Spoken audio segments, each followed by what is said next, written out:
নিজেদের কাস্টমারি লয়ের স্বীকৃতি ও বাস্তবায়নের দাবিতে মুখ্যমন্ত্রীর দ্বারস্থ ১৯টি জনজাতি সম্প্রদায়ের প্রতিনিধিরা। সোমবার ১৯টি জনজাতি সম্প্রদায়ের প্রতিনিধিরা মুখ্যমন্ত্রীর সরকারি বাসভবনে গিয়ে মুখ্যমন্ত্রীর সাথে সাক্ষাৎ করে এবং মুখ্যমন্ত্রীর হাতে তাদের স্মারকলিপি তুলে দেন।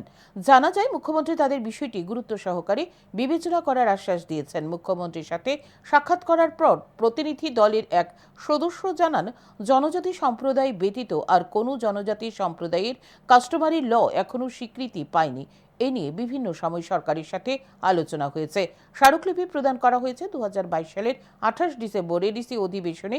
১৪টি কাস্টমারি ল সর্বসম্মতিভাবে পাশ করা হয়। পরবর্তী সময় এই ১৪টি কাস্টমারি ল রাজ্য সরকারের মাধ্যমে রাজ্যপালের অনুমতির জন্য প্রেরণ করা হয়। পরবর্তী সময় কিছু কাস্টমারি ল সংশোধনের জন্য এডিসি প্রশাসনের নিকট প্রেরণ করা হয়।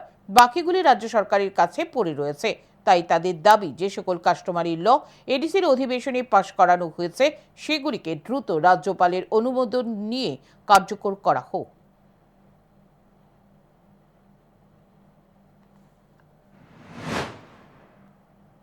নিজস্ব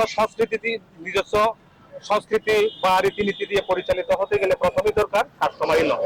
কিন্তু দীর্ঘ কয়েক দশক পেরিয়ে গেলেও একমাত্র জমাতিয়া সম্প্রদায়ের কাস্টমারি ল ব্যতীত অন্য কোন সম্প্রদায়ের কাস্টমারি ল এখনো অনুমোদিত হয় নাই বা কতিপয় হয় নাই। তো আমরা অনেক সময় বিভিন্নভাবে আমরা কথা বলেছি, সরকারের সাথে কথা বলেছি এবং বিভিন্ন সময় আমরা মেমোরেন্ডাম দিয়েছি।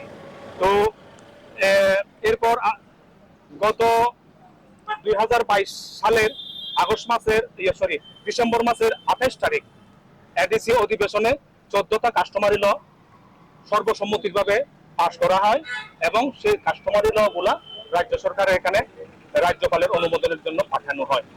কিন্তু আমরা পরে জানতে পারি এর থেকে কিছু কাস্টমারি ল এডিসিতে পাঠানো হয় সামান্য কিছু সংশোধনের জন্য, আর বাকি কিছু কাস্টমারি ল এখনো রাজ্য সরকারের এখানে পড়ে রয়েছে।